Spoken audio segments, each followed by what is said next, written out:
नमस्कार दोस्तों, भूत होते हैं यूट्यूब चैनल पर आपका स्वागत है। इस चैनल के माध्यम से आप सुनेंगे रूह को कपा देने वाली हॉरर कहानियां जो वास्तविक तो होंगी ही, साथ साथ आप लोगों द्वारा भेजी गई होंगी।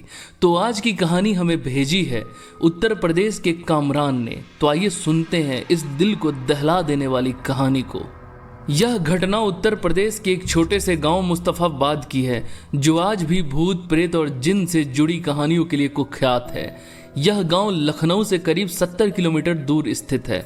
घटना की तारीख 17 जुलाई 2002 है, जब एक पूरे परिवार को जिन्न के कहर का शिकार होना पड़ा। इस दिल दहला देने वाली घटना ने गांव वालों के दिलों में खौफ भर दिया और आज भी लोग उस घर की ओर जाने से कतराते हैं। मुस्तफाबाद गांव में अहमद अली नामक व्यक्ति अपने परिवार के साथ रहता था। परिवार में उसकी पत्नी रुखसाना, 17 वर्षीय बेटी जारा और 12 वर्षीय बेटा फैसल थे। अहमद अली पेशे से शिक्षक था और उसका परिवार एक साधारण लेकिन सुखी जीवन जी रहा था। परिवार जिस घर में रहता था वह घर पुराने जमाने का बना हुआ था, जो उनके दादा परदादाओं का था। यह घर गांव के बाहरी किनारे पर स्थित था और आसपास कोई अन्य घर नहीं था। कुछ वर्षों से यह घर गांव में चर्चा का विषय बन गया था, क्योंकि लोगों का कहना था कि उस घर में अजीबोगरीब घटनाएं होती है।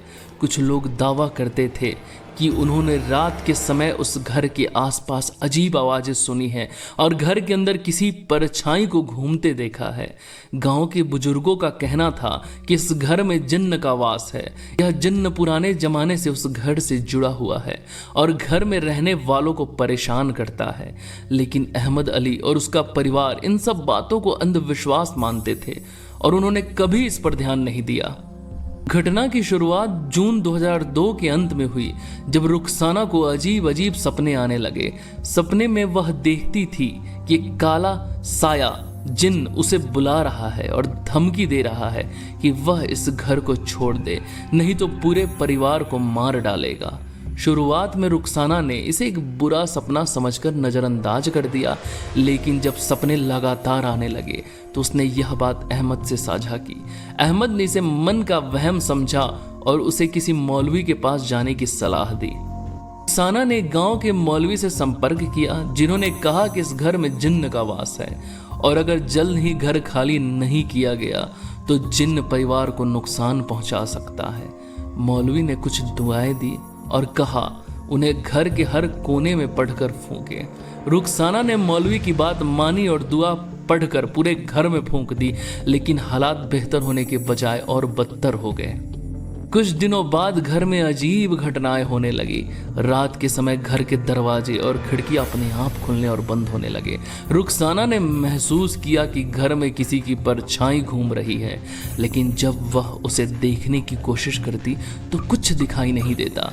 जारा और फैसल भी डर के मारे अपने कमरों में सोने से कतराने लगे। घर के माहौल में एक अजीब सी खामोशी और डरावनी हवा फैलने लगी थी। एक रात अहमद अली ने सुना कि घर के बरामदे से किसी के पैरों की आवाज़ आ रही है। जब वो वहाँ गए तो उसे वहाँ कोई नहीं मिला, लेकिन उसने महसूस किया कि उसके पीछे कोई खड़ा है। जब उसने मुड़कर देखा तो उसे लगा जैसे किसी ने उसकी गर्दन पर हाथ रखा हो। वह घबरा कर अंदर भागा और परिवार को यह बात बताई। अब यह साफ हो चुका था कि घर में कुछ गलत हो रहा है और यह कोई सामान्य बात नहीं है। 17 जुलाई 2002 की रात इस परिवार के लिए आखिरी रात साबित हुई। उस रात परिवार के सभी सदस्य अपने अपने कमरों में सो रहे थे। आधी रात के बाद अचानक घर के अंदर चीखने चिल्लाने की आवाज़ें आने लगी। गांव वालों ने भी यह आवाज़ें सुनी, लेकिन डर के मारे कोई घर के पास नहीं गया। आवाज़ें इतनी भयानक थी कि सुनने वालों के रोंगटे खड़े हो गए। सुबह के समय जब गाँव वालों को कुछ शक हुआ तो वो अहमद अली के घर पहुंचे। दरवाज़ा अंदर से बंद था और अंदर से कोई जवाब नहीं मिल रहा था।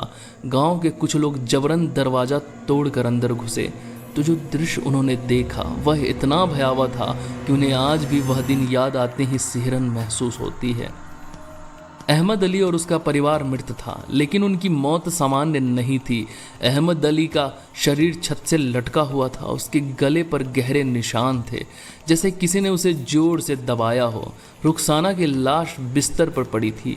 उसके चेहरे पर अजीब से डर और खौफ के निशान थे। और उसकी आंखें पूरी तरह खुली हुई थी। ऐसा लग रहा था जैसे उसने अपनी मौत से पहले कुछ बेहद भयानक देखा हो।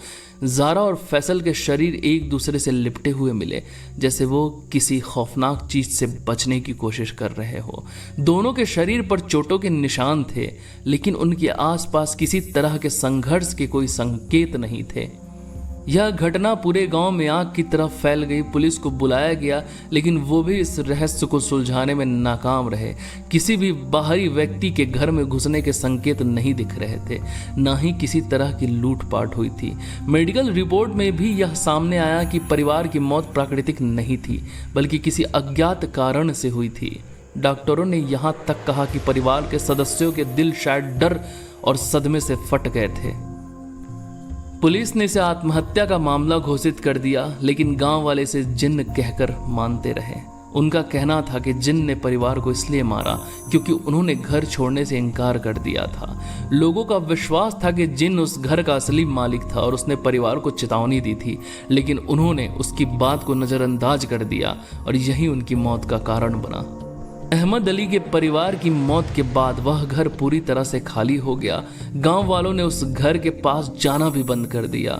कुछ लोगों ने दावा किया कि उन्होंने रात के समय उस घर के आसपास अजीब सी रोशनी देखी है और घर से किसी के रोने और चीखने की आवाज़ें आती हैं। गांव के कुछ लोग तो यह भी कहते हैं कि उन्होंने रात में घर के अंदर एक काले साए को घूमते देखा है, जो शायद वही जिन्न है जिसने पूरे परिवार को मौत के घाट उतार दिया था।